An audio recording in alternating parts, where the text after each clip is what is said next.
Hello बच्चों, let's read the question. The specific sequence of DNA that initiate replication of alien DNA in rDNA technology is called as. First option is initiation sequence, second option is origin of replication, third is origin of DNA, fourth is initiation of DNA. So बात करते हैं की concept की और question में बोला गया है कि जो स्पेसिफिक सीक्वेंस होती है डीएनए की जहां पे इनिशिएशन होता है रेप्लिकेशन का, उसको हम लोग क्या बोलते हैं? तो that is called as origin of replication. किसी भी क्रोमोसोम की अगर हम लोग बात करें तो वहां पे एक स्पेसिफिक डीएनए का टुकड़ा होगा। सपोज ये कोई एक क्रोमोसोम है और आपको पता है कि जो क्रोमोसोम बना होता है वो किसका बना होता है? That is made up of DNA. ये जो ग्रीन वाला पोर्शन है ये है डीएनए। तो किसी भी क्रोमोसोम में स्पेसिफिक डीएनए की सीक्वेंस होती है जिसको हम लोग बोलते हैं ओरिजिन ऑफ रेप्लिकेशन। ओके, जो कि क्या करती है, इसका रोल क्या है? इट इज रेस्पॉन्सिबल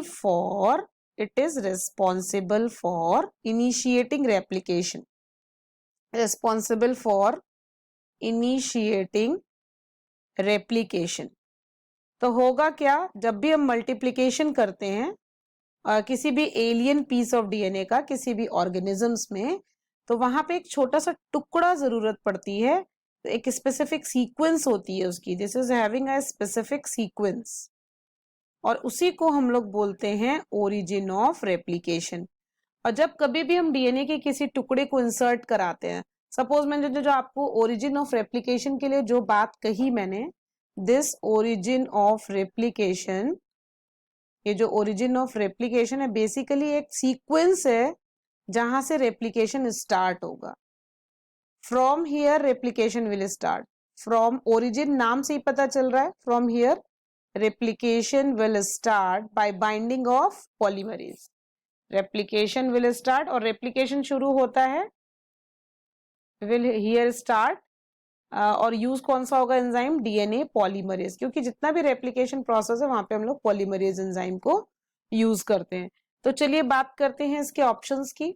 सबसे पहला ऑप्शन दे रहा है स्पेसिफिक सीक्वेंस ऑफ डीएनए में इनिशिएट सीक्वेंस, गलत।